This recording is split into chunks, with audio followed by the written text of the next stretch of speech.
will dictate the difference between success and failure.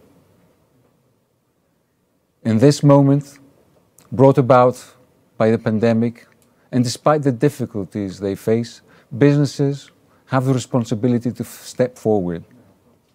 Now that the rules of this new reality are being formulated and the new world is being shaped, the need for a dialogue between business and government is more urgent than ever.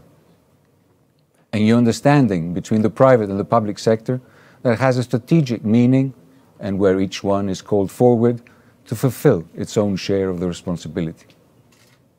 What makes us extremely proud is the fact that we have an example of this best practice here tonight at GES 2020. We are particularly thankful and honored to have with us the Prime Minister of Greece, who with his actions and in battling the pandemic has without doubt changed the way that Greece is viewed globally. We're joined by Mr. Myron Brilliant, Vice President of the US Chamber of Commerce, the world's largest business federation, representing more than 3 million businesses. Mr. Albert Bourla, CEO of Pfizer, what else to say, the man of the hour. Mr.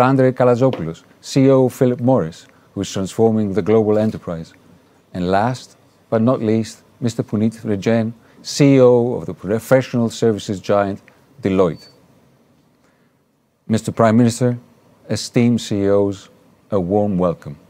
We're excited and hope to be enlightened by the exchange of thoughts and comments during this discussion.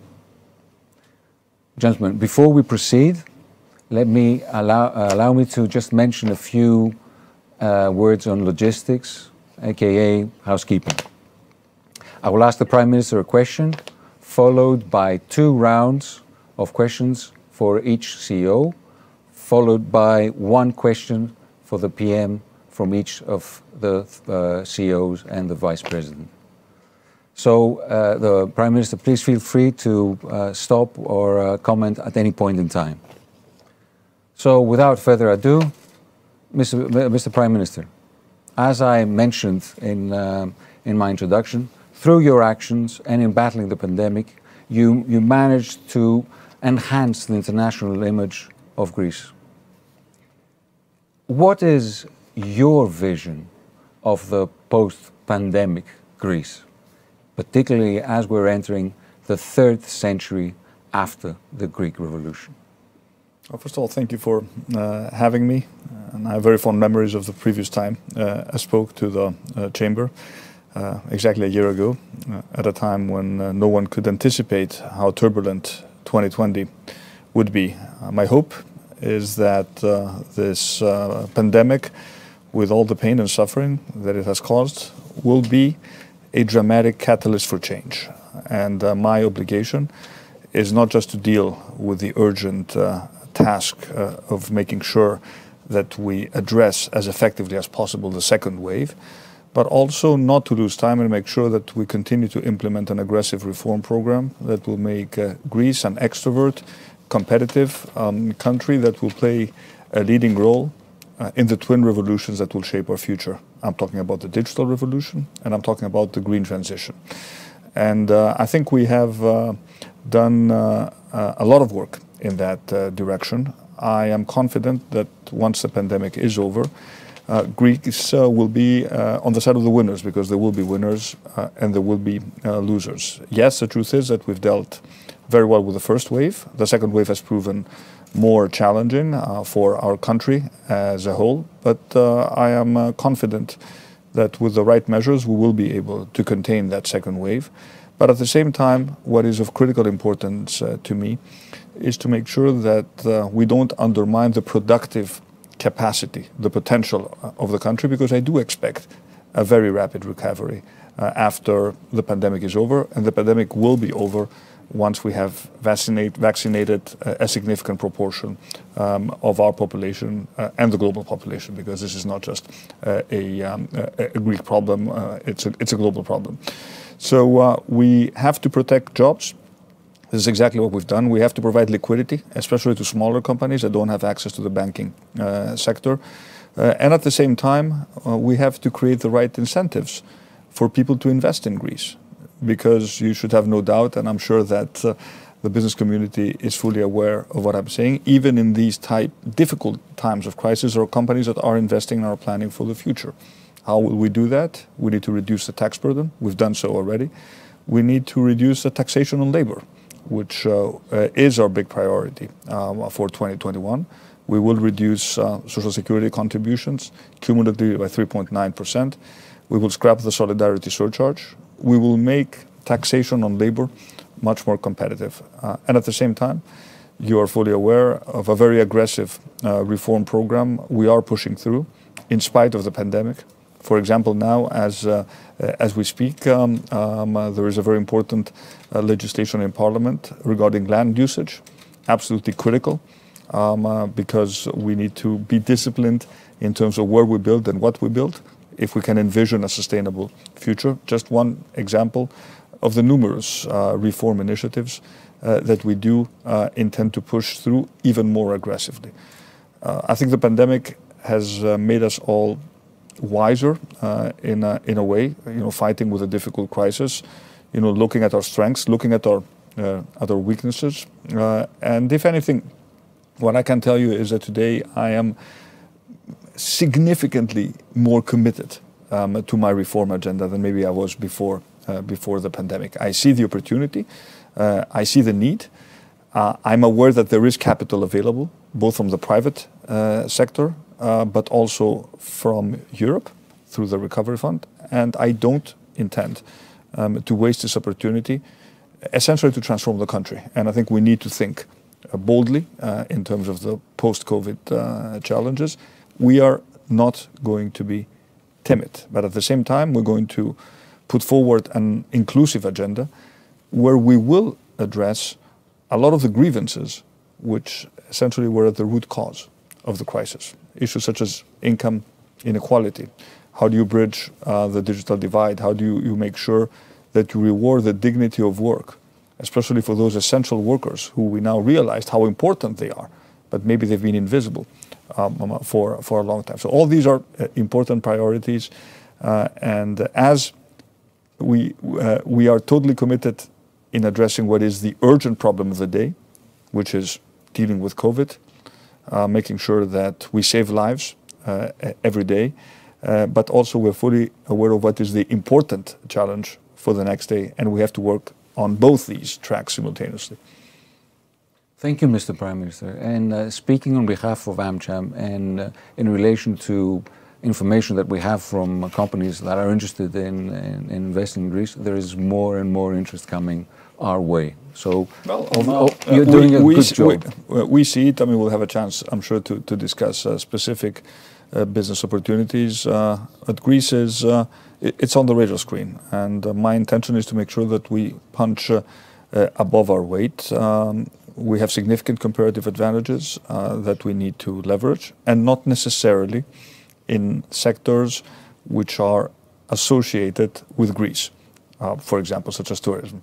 I'm sure when we'll talk with Albert, he will not just speak about the vaccine. He is indeed the man of the moment, and we're tremendously proud to have a Greek CEO leading a company that is at the forefront of finding a solution to a huge problem. But he'll also speak about how Pfizer had decided, even before the pandemic, to set up a big data analytics and R&D center in Greece. And it's not the only company that is realizing that beyond the sea and the sun and the renewable energy, what this country has to offer is incredible people.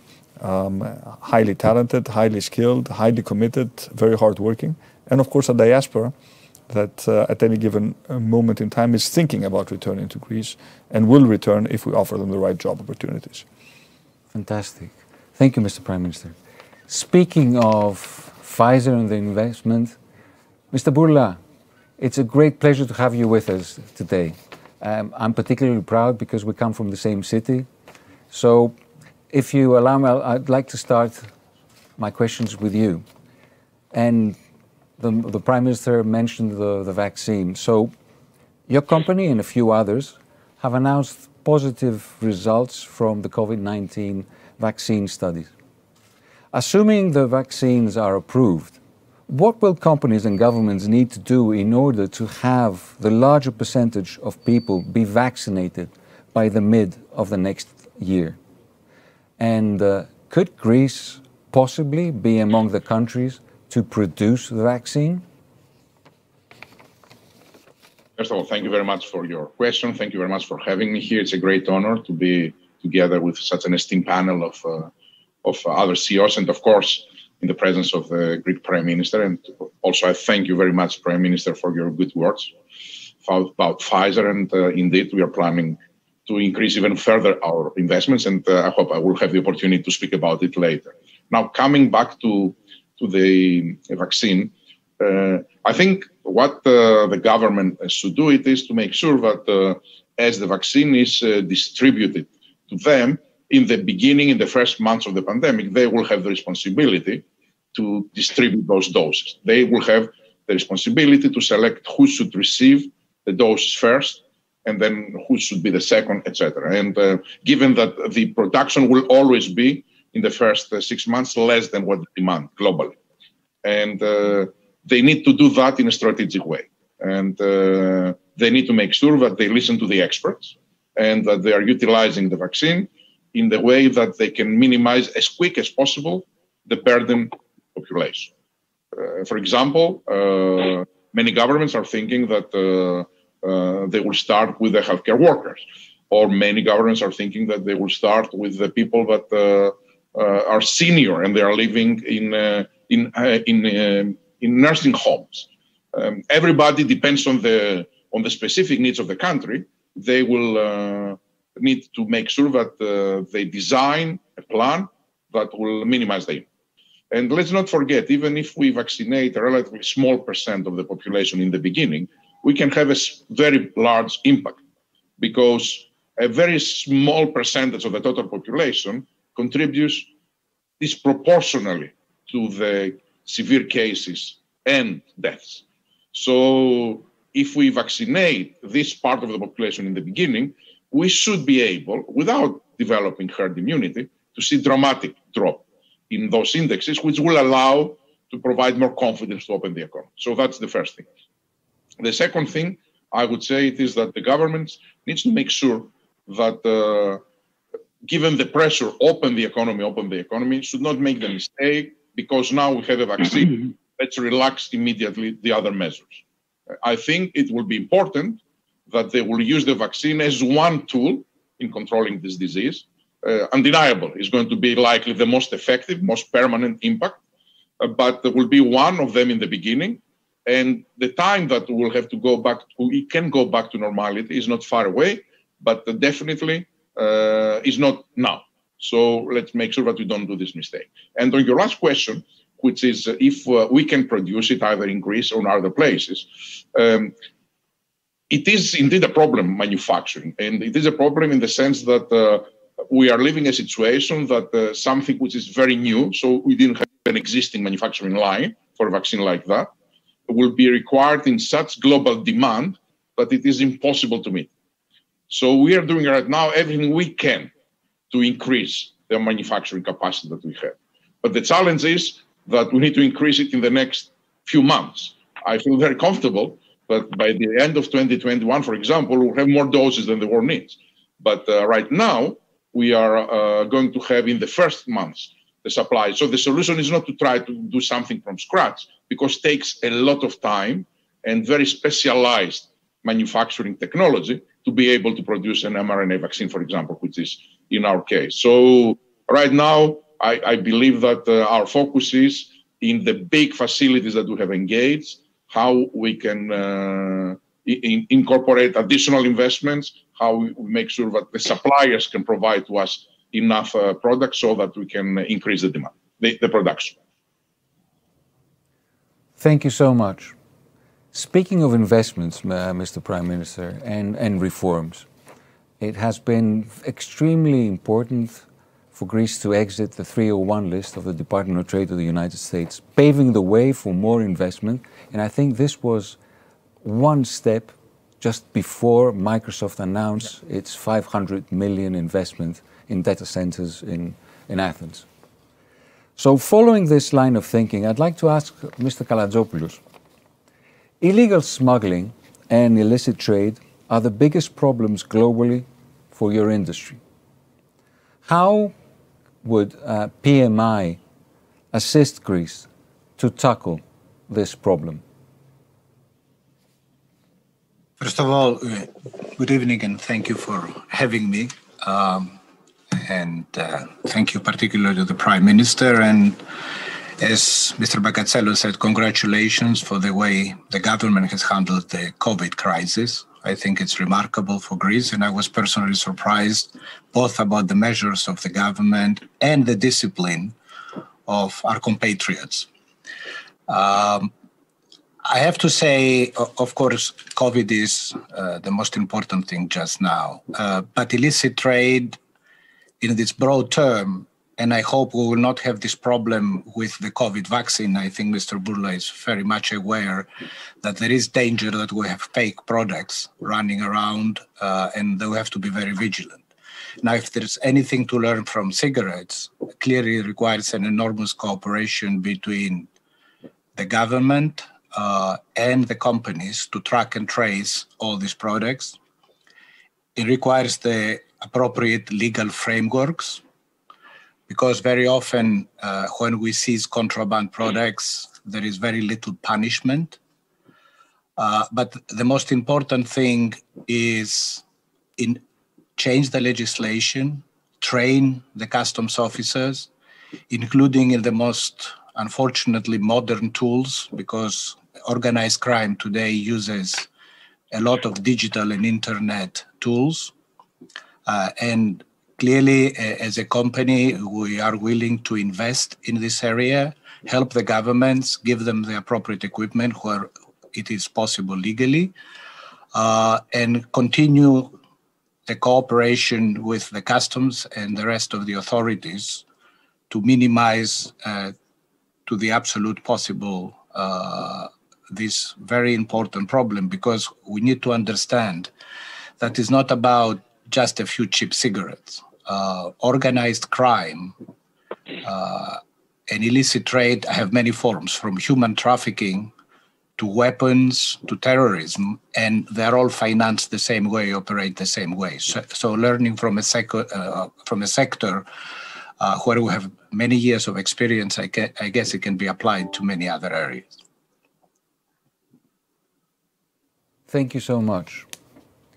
Speaking again of reskilling Greeks, Deloitte in Greece has made a real impact in reversing brain drain with its decision to action and establish within the crisis a competence center in Thessaloniki, focused on tech skills, which I understand that this is now employing some 400 professionals. Mr. Renjen, what were the challenges and the lessons you learned in establishing and running your competence center during the last couple of years? And what are your plans going forward? First, thank you again for having me, and it's great to be with this very distinguished panel. Prime Minister, let me add my congratulations as well. In reading up, preparing for this, it's impressive what you have done in Greece. And as the other panelists have said, it's really wonderful to be with you. Albert, congratulations. You are the man of the hour. So really wonderful to see what Pfizer and the others are doing around vaccines.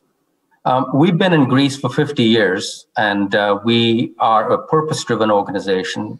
We are committed to serving our clients with distinction, taking care of our people, but also giving back to the communities that we live and work in.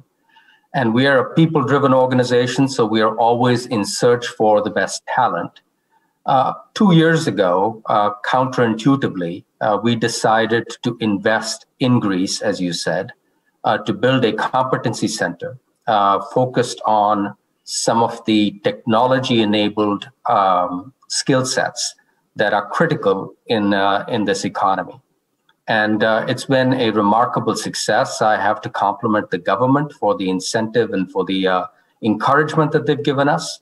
But it's been a remarkable success, not only for Greece, but also for its ability to serve beyond the borders of Greece. And the Prime Minister is absolutely right. This pandemic has been horrible on multiple dimensions, but it has changed fundamentally a few things. It has reaffirmed digitization. It has reaffirmed cloud, cyber, the secular technology trend, which plays really well to this competency center that we've set up in Greece. And our plans are to grow it in a meaningful way in the next couple of years. I expect that we'll potentially double it in size. And I think it's a great magnet for the points that the Prime Minister made, which is attracting the best talent, maybe even attracting back Greeks to come and work and contribute in this new environment where digitization, cloud, cyber, some of the skill sets that embody the center are so critically important. Thank you. The last question of the first round goes to Mr. Brilliant, our partner in the US, the US Chamber of Commerce. On the 20th of January, the new administration will be sworn in. What will the Biden administration mean for US-Greece and US-EU relations? Well, thank you for having me here, Nico. And of course, AmCham Greece should be congratulated for having its 31st annual summit. And we're so proud at the Chamber to be a part of it. Prime Minister, I am the Executive Vice President of the U.S. Chamber in charge of the international program. It's the largest of any kind in the world today. And we're in over 50 countries through activities directly. And of course, we're so proud of our partnerships with the American chambers, including in Greece. And not too long ago, Nico and I were together with the Egyptians and others talking about the Eastern Mediterranean Gulf and the drive for energy revolution that could really change the lives of the people in your country and in the other countries affected by the fines there. Let me just take a couple moments first to tell you that personally, I was supposed to be in Greece in April with my daughter, who's 21 years old. My first name is Myron. It's a Greek name. My father's a very famous Greek historian. I say that because we've all been impacted in big and little ways by the pandemic. And the three companies represented by the CEOs here today are three members of the U.S. Chamber. Of course, I applaud Albert and Pfizer, like the others, in the fine here on the vaccines. And I think Albert laid out the challenges ahead in terms of the distribution to make sure not just Americans and people in Europe get the treatment and the vaccines, but all across the world. And that is going to be a challenge, a distribution challenge that's going to require cooperation. So let me just say a few words to the question that Nico laid out for me. I believe that, that the incoming administration, Joe Biden is someone known to many of us. He's been around Washington a long time, and his team is well known.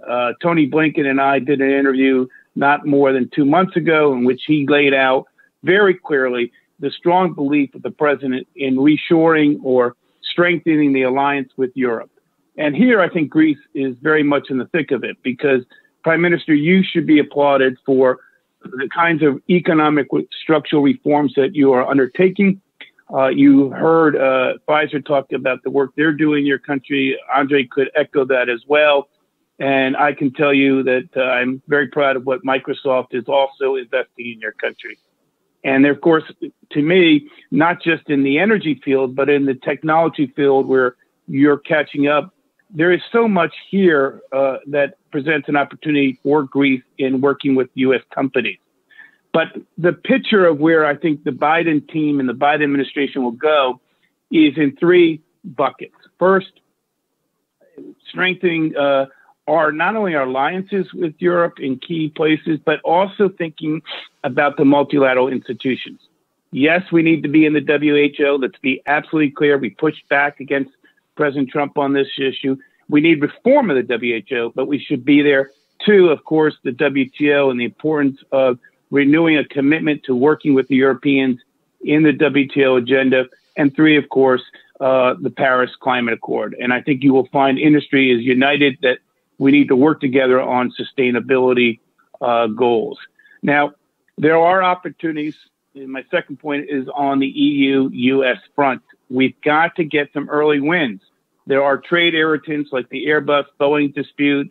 There are other issues like the 232 steel aluminum tariffs. We need to take those out. Those trade irritants divide us and do not unite us in the ways that we need to work together with our friends in Europe.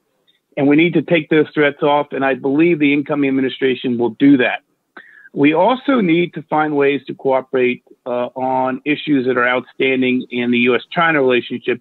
And Europe and the United States can find a path forward.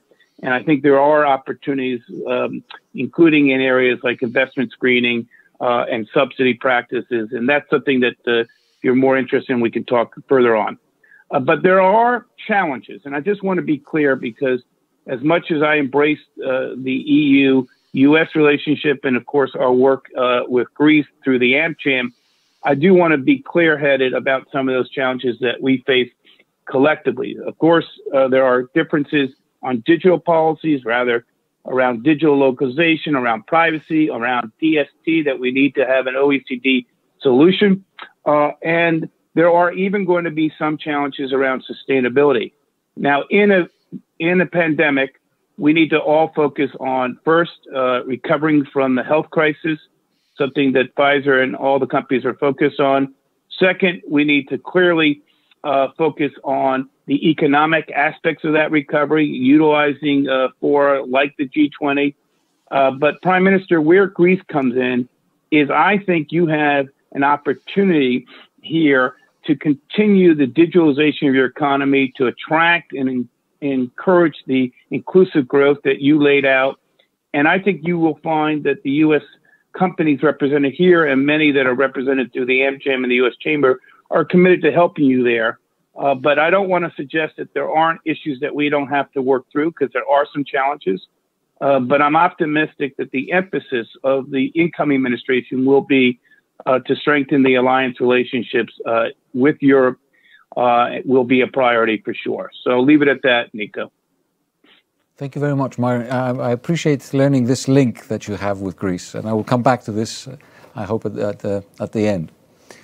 For the time being, let me go back to Pfizer and ask, the health sector and particularly the pharmaceutical sector is changing rapidly following the technology disruption. How do you envision the pharma sector in the future, and what kind of skills would be required?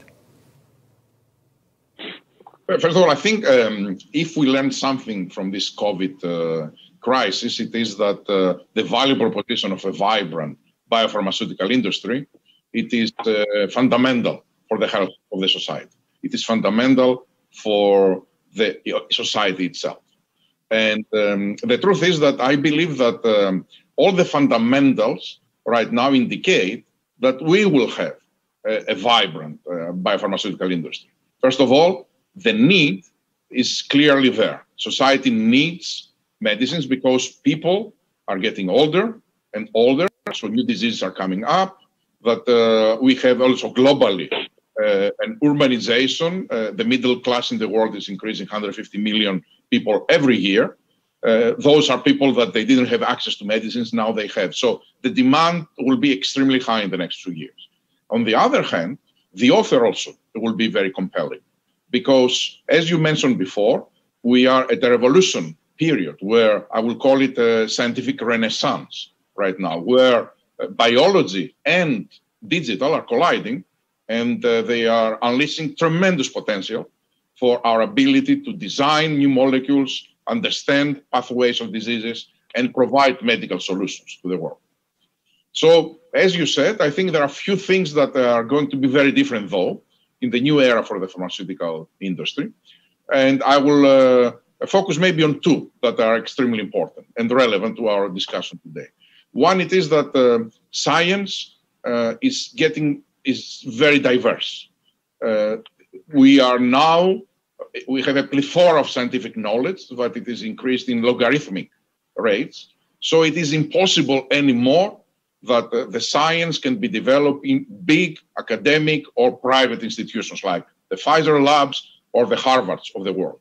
The science, by definition, will happen in multiple locations that will include many academic institutions and will include also many biotech startups. That's inevitable. So that presents an opportunity for smaller type of players that they can now claim a seat on the table when it comes to startup of small biotech that can easily happen now in Ireland or in Greece, or high-edge technological research project that can happen in the University of Thessaloniki, where I had the honor to graduate, and not only at the Yale University, for example. So that's one. The second is that digital will transform completely this industry because it's having the potential to transform every single link of the value chain. Digital is transforming from the basic research, because now we have digital biology, and that it's helping us to design molecules and simulate with digital how they will behave in the human body. But digital also is transforming the way that we do clinical trials. One of the reasons why we're able to move so fast with our COVID-19 clinical trials, with 44,000 people participating, gigantic study, and to be conducted in a few months, was because we had developed a very critical digital infrastructure that will allow us to do that. And digital will affect also the way that we analyze the diseases. Digital will affect the manufacturing capacity. Digital will affect everything. And that's why the new capabilities that are needed are not only the traditional that we had in our industry, chemists, biologists, physicians, or engineers when it comes to manufacturing, but now we need data scientists. And one of the reasons why we created very big hubs around the world was because we are pushing a lot of resources into digital right now. And this is how also we selected Greece and Thessaloniki to be able to advance our digital hub there, which, by the way, Prime Minister is progressing very, very nicely. Despite the COVID that delayed us, we will be having 200 people working in this hub by the end of this year. And right now they are already producing. And we were extremely, I repeat, satisfied with the quality of talent that applied. And also you were right in your predictions that you gave to me also, Prime Minister. 15 to 20%, I believe, from the applicants were Greeks that were living abroad. And they had immigrated, particularly because of the crisis, and they were willing to go back to Greece and provide that they can find a job that they can utilize their skills. So as also Punit said, also I see a path right now that in a few years we will double our digital presence. But also that made us also very encouraged the success that we are having with this first try to do something in Greece in digital. And we also made the decision to open a second hub. And again, that will be in Thessaloniki in Greece. That will be a hub that will this time utilize search services. That will be professional services, but for internal reasons, for Pfizer. That will be from economical services. That will be from human resource services. That will be from call centers. And the first stage is projecting an additional 350 people. So, you know, suddenly in a city like Thessaloniki, we are having a plan of 600 people with the possibility to double it. And this is happening because we are investing in new technologies. And I believe that also is happening because we see the environment changing in Greece. It is an environment that you can feel you are welcome to come and invest. And I'm very happy that my own country is doing so well in their ability, because I know from Satya in Microsoft how they decided to come, and I used a lot of Punit's help Deloit actually advised us a lot in selecting our hubs, and I can see how the global business community feel about the environment in Greece right now. I'm certainly very happy to hear that story, Albert, and particularly thrilled that you do find the right type of people to hire. It's the same story with Deloitte, with Punit, but also with Andre. We should mention that Philip Morris has a strong presence in Greece, a manufacturing presence for their cutting-edge products. And it's exactly these stories that I'm so eager to get out to the international business community, because what had not been so well known about Greece is exactly the talent pool that we have available, and of course the access to a diaspora that is particularly well trained, has experience in working in large multinational companies, but as we know, we're all eager at some point to come home, and probably the easiest transition from someone who is working abroad to return to Greece is by working for a large multinational company. I would add that we're also adding additional incentives for those who will return to Greece. In 2021, we're going to do it in the beginning for just 1 year. Everyone who has not been a tax resident in Greece for the last 7 years, a Greek or foreigner, should they return to Greece, they will pay for the next 5 years 50% of their income tax rather than 100%. So we're giving also a big tax incentive. I know it's not the most important thing. There are other reasons why someone will return, but we really want to make a credible case to the Greek diaspora that there are now opportunities in Greece, and the more the story is known and the more you talk about your positive experience in Greece, I think the more companies will come, either to set up production in Greece, as Philip Morris has done, cutting-edge R&D, or shared services. We are a natural hub for companies that want to service the region, super connected, super safe, with lots of incentives. So even for shared services, back office work that can be done in Greece to cover other skill sets, this is also a very interesting proposition for foreign companies. And wonderful time zone for Greece for global services, because you are having equal in the middle between the Asia and Asia and the United States, which is a very big deal. And very good connectivity also when it comes to the Gulf, Africa. That is also quite important, and of course Europe. Yeah. At the crossroads of 3 continents, Greece is changing, and thanks to Pfizer and Deloitte, Thessaloniki in particular is being converted into a digital epicenter for our country. Speaking of transformations, and speaking of Philip Morris, as you mentioned before, Mr. Prime Minister, Mr. Kalantzopoulos, how do you envision PMI to be in the future? And what other sectors would Philip Morris International be looking into investing? Well, let's start from the beginning. There are 1 billion people who smoke in the world today.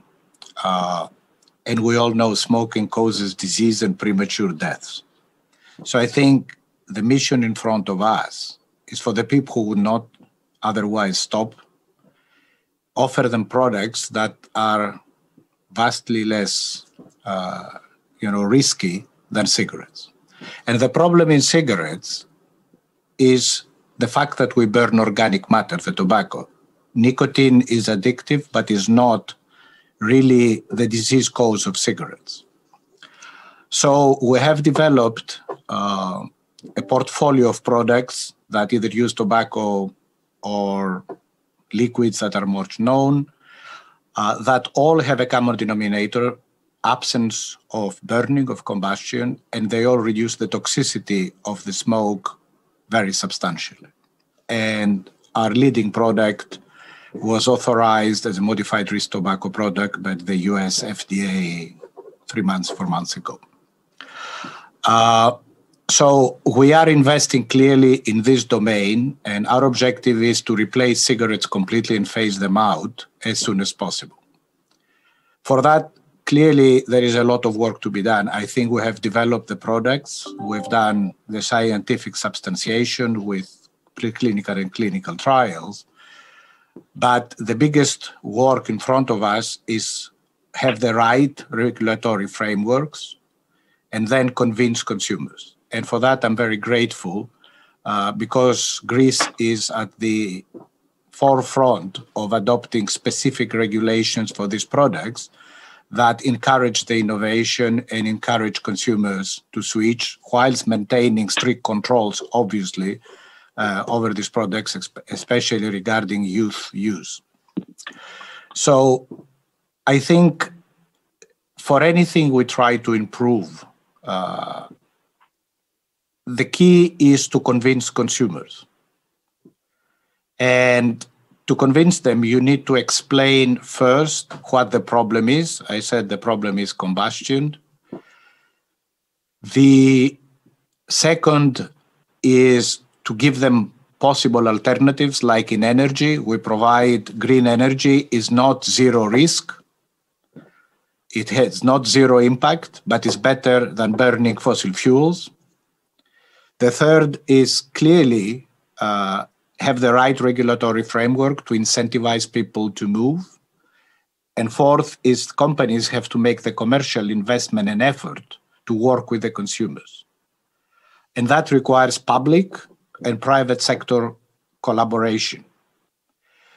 So obviously, like everybody else, digital is at the front right and center of what we do, and we're all learning how to apply it. We still manufacture a lot of physical goods, but digitalization, especially as you have products that have electronics, is very important to accompany consumers during their journey. Also to know if they'll fall back to cigarettes for our case, and analyze consumer behavior so we can service them better. So I think that's the effort of the company.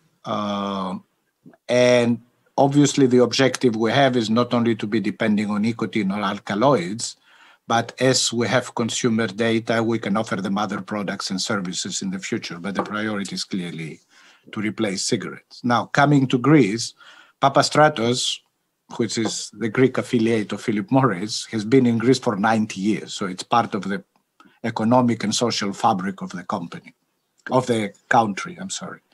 And yes, we have invested in physical facilities. And actually, we had the last investment we made started in 2017 when we converted the entire cigarette factory into a 100% reduced risk product or smoke-free products facility that exports in 6 countries. And as our product IQOS grows, obviously the possibilities in the factory grow. And we're very pleased with the performance because it's a very complex product to produce, both in terms of quality, controls, and also efficiency of the production facility. And I will echo what everybody else said. Greece has a fantastic workforce, well-educated, skilled, and very street smart, which not everybody has. Clearly, and I think the Prime Minister and the government are moving in the right direction. For all investment, you need stability, you need predictability, and, an increasingly professional administration and institutions, and no red tape. And I know it's a vast program, and I hope we will make good progress as we move. And also appreciate the fact that we don't only look at physical investment or brick and mortar in Greece, but we are moving now in the direction of using the skills and the abilities we have to be at the forefront of the digital part. And I think the green transition, I'm wondering why we have not done it so far. So I think time has to move there. Thank you. I'm relatively close to Christos Charabandidis, who's heading Papastratos in Greece, and I have to congratulate you on how you've transformed Philip Morris. I've been to the factory, and it's really impressive. And I think that I speak on behalf of everybody here. We also thank you for the support that you've given the state during the pandemic. Perhaps the Prime Minister would like. I would like to thank you and the company, and of course your fantastic team in Greece. You've been at the forefront of important contributions. Thinking really proactively, helping us a lot during the first wave of the pandemic, and I would like to thank you and also your Greek team. It is part, I think, of the social solidarity portfolio that any company needs to manage. But you've made your presence very much felt in Greece through your contributions. Thank you for your very kind words. Thank you. Thank you, Mr. Prime Minister. So obviously Greece is changing and it's attracting more investment. I would like to ask Punit something. Greece is exiting a long recession and the financial markets are already showing confidence to the Greek economy and, of course, the administration. We understand that the pandemic is rapidly changing the global markets and will result to a so-called new normal. In this new reality, what should be the priority of a small country like Greece in order for the country to increase its competitiveness and forge ahead? I'd like to build on what Andre said. Actually, he answered that question really well in terms of good governance, talent, market, some of the reforms the Prime Minister is undertaking. I think those all play into it.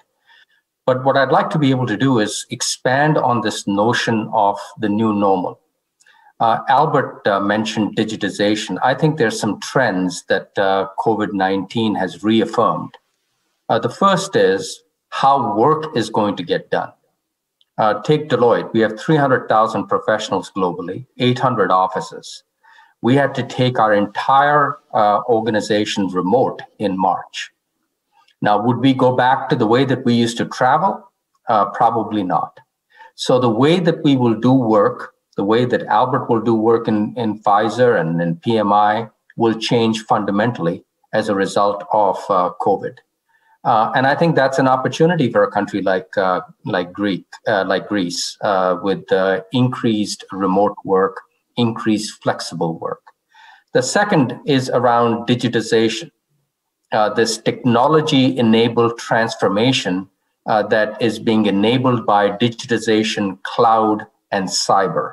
That is why the center that we've invested in, that Albert has invested in, comes into play. And I think that is going to be fundamentally different and a change as a result of COVID, and something that Greece can certainly build on. I think the third area is the way that business is done.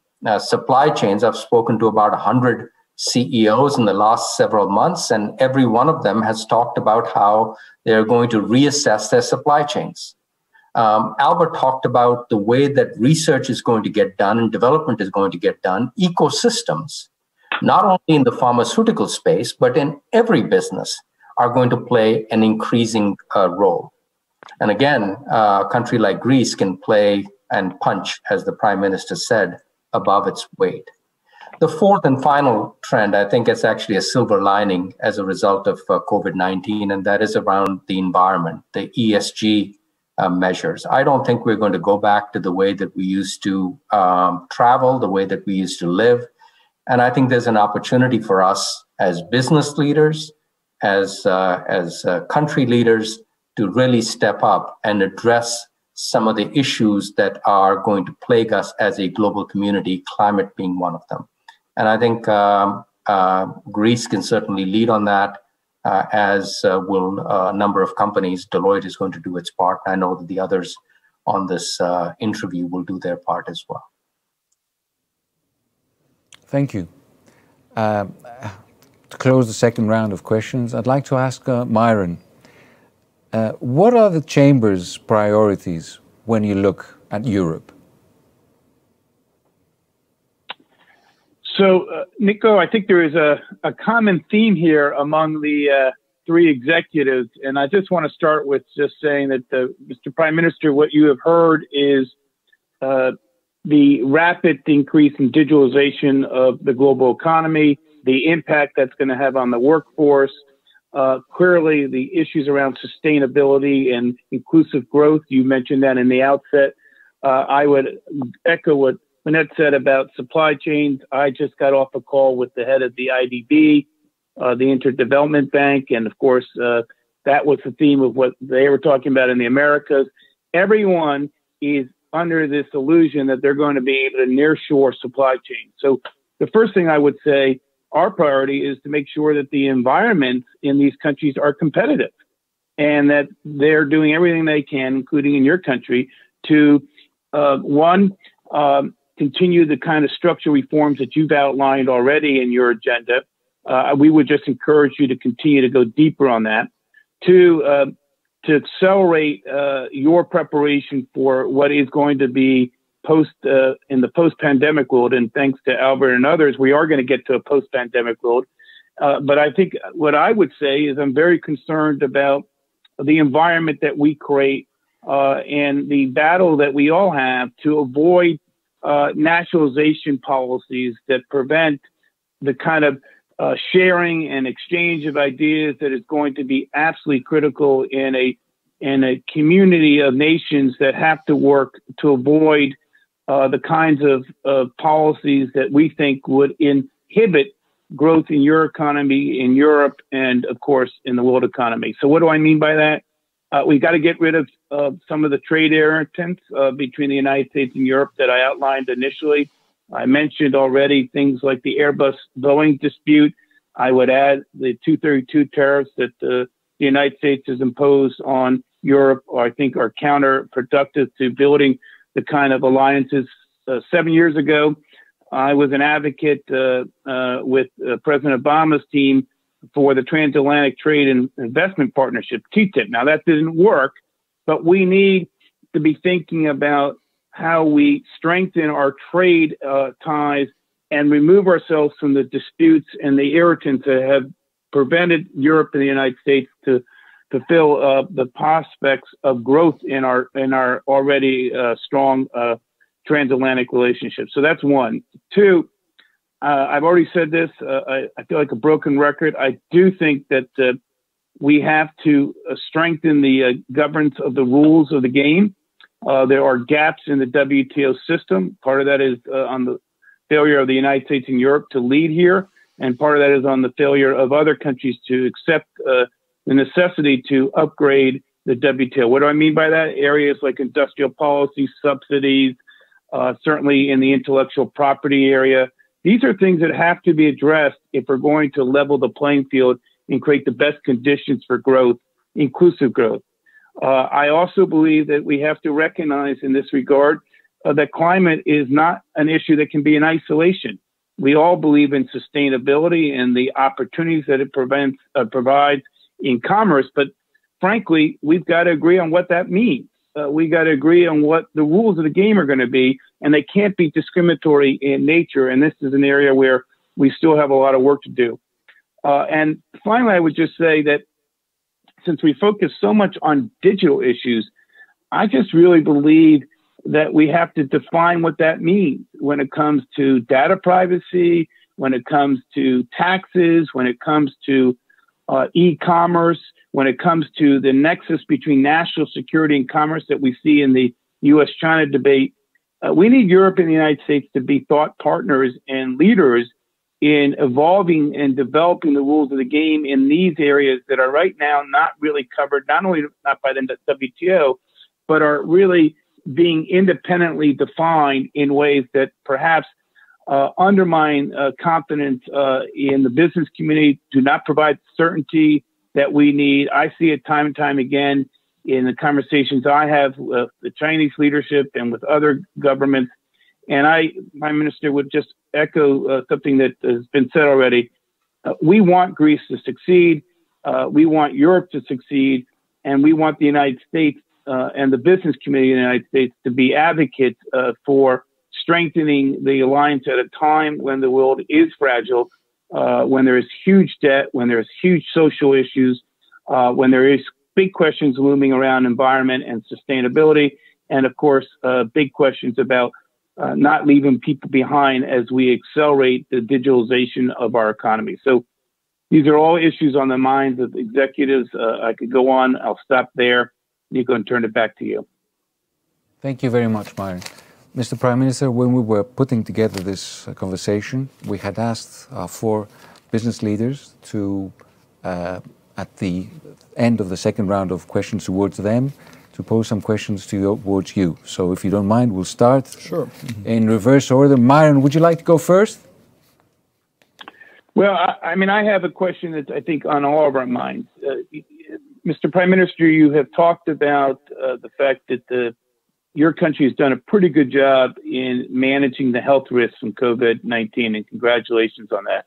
But there's an economic challenge for your country.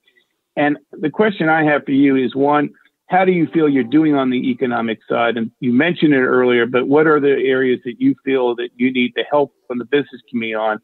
And 2, how is the coordination within Europe? I mean, we follow very closely the Brexit talks between UK and EU. I know you do as well. As I was on with the Irish Taoiseach not too long ago. How are you viewing yourself in working with the European countries in trying to ensure that growth is restored across Europe, and therefore growth is restored across the world, with Europe being a strong partner? And then in that regard, what are the lessons that you think we should all take from your experience and the experience you have with Europe as a whole? A lot there for you. Well, we know that 2020 is going to be a very bad year for all European countries. I expect Greece to be, probably in the average of Eurozone countries when it comes to the recession. But the question really is, how do we plan for 2021, and what are the prospects in a post-COVID world? And what are our comparative advantages as we move forward? As a country, I think what is very important is, first of all, the fact that we've earned the credibility of the capital markets. We're currently borrowing at record low interest rates.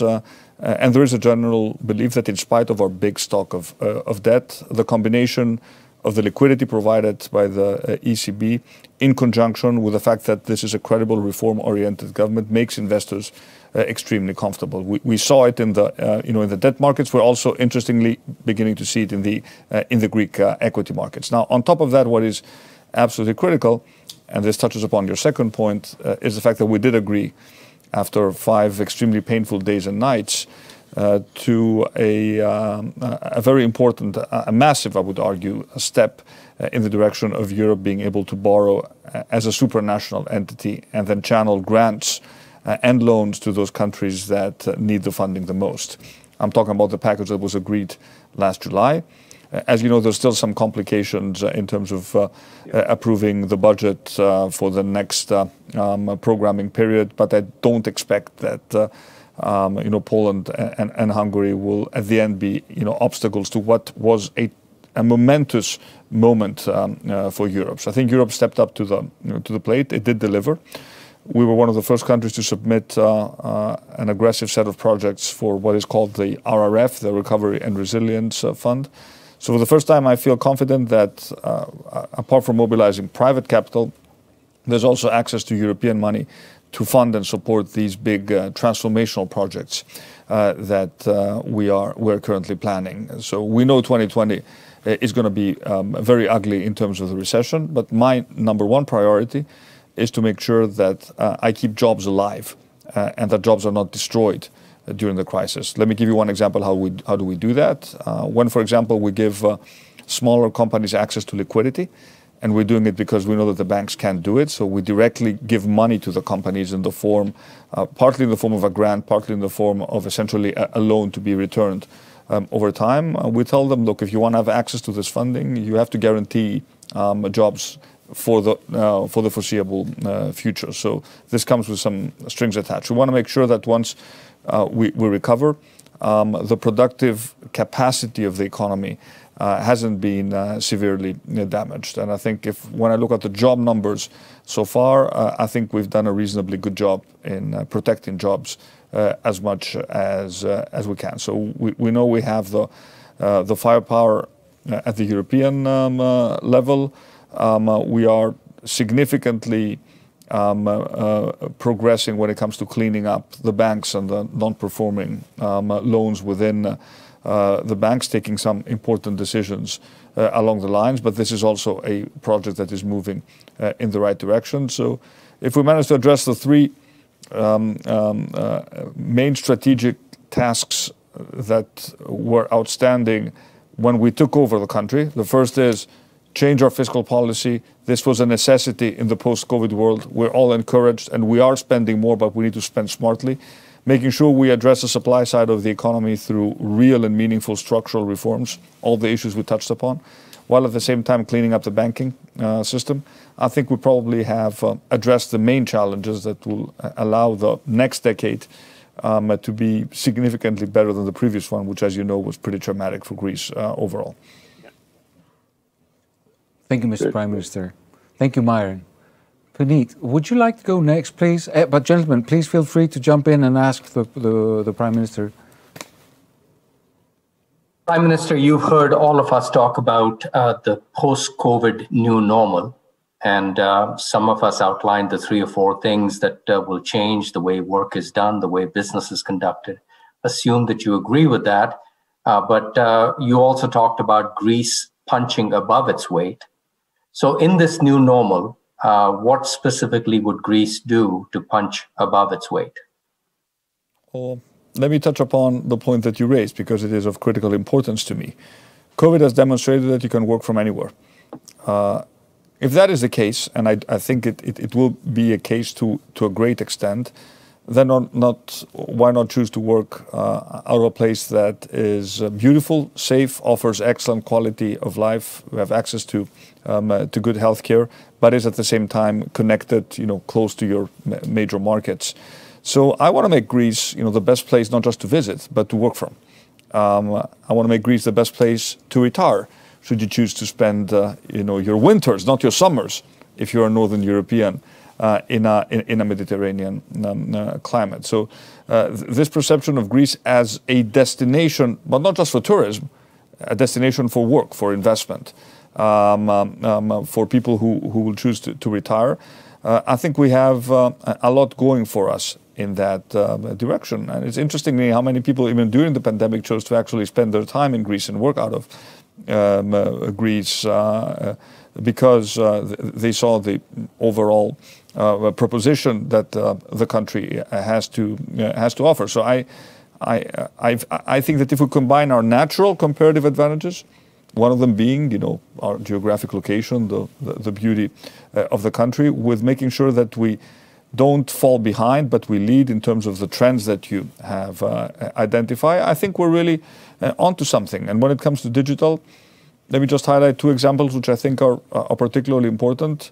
The speed with which we've moved services that were traditionally done through physical contact to the digital world through our site gov.gr. This was a revolution for Greece, but people are so enthusiastic about it. They suddenly realize that their life can become so much easier. So the digitization of the state as a vehicle to break down silos and bureaucracy is for me a major proposition. But also look at education. We currently have every single Greek classroom, from kindergarten to high school, on digital classrooms. Nobody thought that this could be done a year ago, but we've done it. Obviously, there's no substitute to classrooms, but it is the second best option that we have. And not only that, it is also an opportunity to teach our kids, especially our younger kids, that the interface, the knowledge interface, is not just going to be a teacher. It will also be a computer with a real presence behind it. And we had a lot of complaints. Oh my God, how are the kids going to adjust? Well, I can tell you, usually it's the parents that complain more, because obviously I understand the pain of having to stay home with the kids. But the kids are adjusting, and this has, in spite of, and with the difficulties of COVID, it has been a big success. And all my thanks to the teachers who embrace this and who are leading digital classrooms. 100,000 digital classrooms per day in Greece, and of course We will keep schools as closed for as long as the experts tell us.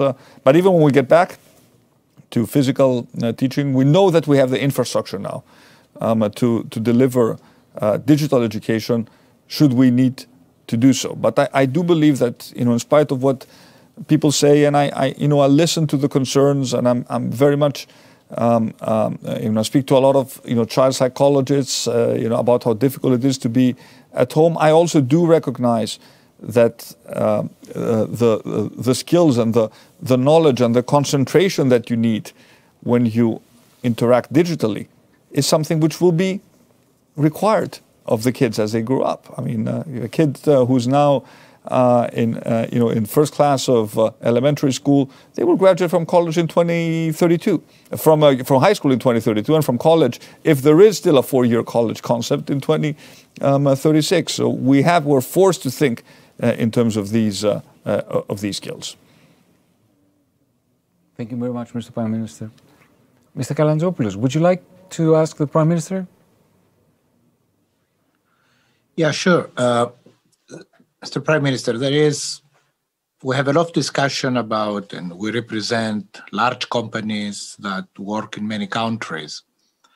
But at the end of the day, the essence of the economy of the countries is small and medium-sized enterprises.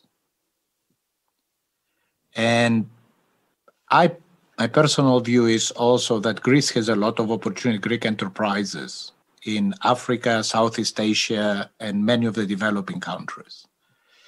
Is any particular attention on your side on this, or how you can incentivize or open up a little bit, these countries and these markets for the Greek enterprises?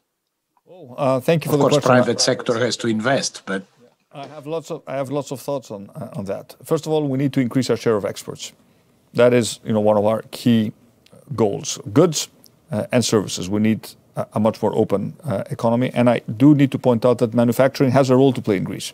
You know it quite well because you're producing cutting-edge products in Greece. So this is not just a service-oriented economy, and a lot of Greek companies, manufacturing companies, have become much more resilient during the crisis, and actually we managed to increase our exports during the pandemic in absolute numbers, which means that there's a base upon which we can build. We have completely redesigned our foreign economic diplomacy on two fronts. First of all, encouraging companies to invest in Greece. We mentioned, the Microsoft project, the Volkswagen project, where we're taking an island, the island of Astypalea, and converting it into an electric mobility island from scratch, making sure we look at all aspects of the way the island is functioning. But we also want to encourage Greek companies to move abroad and not just export, but establish a presence. We were very present, as you know, in the Balkans. We suffered a decade of retrenchment, but now we're very active again. It's our natural neighborhood. But I see also opportunities.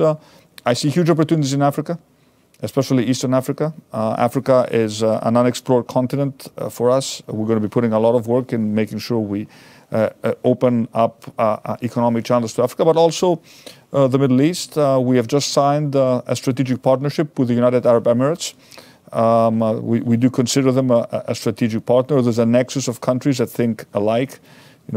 Israel, UAE, Cyprus, Egypt. We share the same geopolitical concerns, but there are also huge economic opportunities. And again, not just for our country, for inward investment, but for us, making sure we conquer their markets. I went to see the beautiful big mosque that was built in Abu Dhabi. It's built exclusively with Greek marble. And of course, the other big challenge for us is India. I think India, we're the closest country to the subcontinent, the closest European country, except for Cyprus, to the subcontinent. Huge potential. We are a 6-hour flight from Athens to Mumbai, so not even a long haul. India is a market which, as you know, has huge potential, huge opportunity also for Greek companies to move into that market. Thank you, Mr. Prime Minister. Thank you, Mr. Kalantzopoulos. Mr. Bourla, last question. Oh, thank you. First of all, let me add to what you were saying, that COVID has taught us that we can work from any place, and why not from a lovely place like Greece. I myself did it during the COVID. I stayed a month in Greece. Now, 1 week was vacation, but the other 3 weeks were work. And some of the most important decisions for the COVID-19 vaccine, for example, were done while I was here, and my team all over the world, basically, not only some in Germany, some in UK, some in United States. So I think it does work, and I think it's a very good direction that Greece can take. Now, when it comes to my question, Prime Minister, we know that a big issue for the great economy traditionally has been the productivity of the public sector and the inability to modernize it. And this is important not only because it costs a lot of money to the taxpayers, but also because it can affect the productivity of the private sector, because the bureaucracy can many times be the brake to people that would like to move faster and smarter in terms of investing. What is your assessment about where the Greek public sector is right now in terms of modernization, and how optimistic you are, or what do you plan to do to make it better?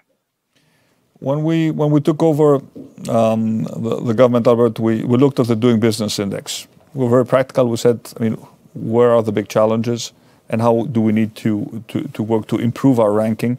But these are real changes. This is not just a marketing trick. So we identified various areas. The first is, I already spoke about, digital connectivity. How can people, especially small businesses, do their work digitally? And let me just give you an example. When we handed out the last cash grant to small businesses, applications were submitted on Monday, and on Thursday, money was paid into the accounts of businesses. Obviously, of course, this all requires a digital infrastructure. There's the HR component of the public sector. I think there are a lot of civil servants that have done a tremendous job during the crisis. And I hate this dichotomy in Greece, sometimes between you and I have spoken about this, it's false about, the productive private sector and the public sector that is sort of not as productive. I've met so many civil servants that are doing a tremendous job, but they need more incentives, they need to be assessed, they need proper performance assessment, and they need proper HR management to deliver even better. On bureaucracy, I think we've done a very substantial job to reduce barriers, especially when it comes to licensing. We focus a lot on these issues, and we have made significant progress. And we know that when it comes to big investments, strategic investments, we will smash through any bureaucratic obstacles. That's the way we did the Microsoft investment, and we have a task, a team at the Ministry of Development that is in charge of making sure that sometimes we have to go case by case to solve problems, and if need be, we will do that. There is one big outstanding challenge which we haven't yet addressed to the extent that I would like, and that is justice. We need greater speed in the decisions of justice. We have made progress, but that is a big long-term structural reform that we still need to address. But I come from the private sector. I always want to put myself in the shoes of a CEO who has to make a decision and choose between Greece and other countries. We are all competing, and countries are competing, and we have to be competitive, and we have to make a compelling case, and we have to deliver. It can't just all be talk. We sit here, we have a lovely view of the Acropolis. I remember so many stories of businesses and CEOs coming to Greece. Their first dinner was always lovely with a view of the Acropolis, and then everything unraveled because we couldn't deliver. So I'm very much focused on delivering results, and the more success stories we have, and the more we have you personally, your panel, but the wonderful panel that we have, telling the story of a country that is changing, the more momentum we will create, but the more pressure on us to move even faster. As I said in the introduction, COVID has only made me more convinced that we need to double down on reforms. So if people think that we'll push on the brake pedal, they're wrong. We will push on the accelerator pedal much faster to deliver the changes that this country needs. Thank you, Mr. Prime Minister. Thank you, Mr. Bourla. I think this closes... Can I jump in for one quick thing? Just one quick thing. Prime Minister, I just want to make two quick suggestions. One is, look, you've got a compelling story that you're building on. I think you need to go out and tell that story. Obviously, COVID is a more difficult environment. We're using virtual.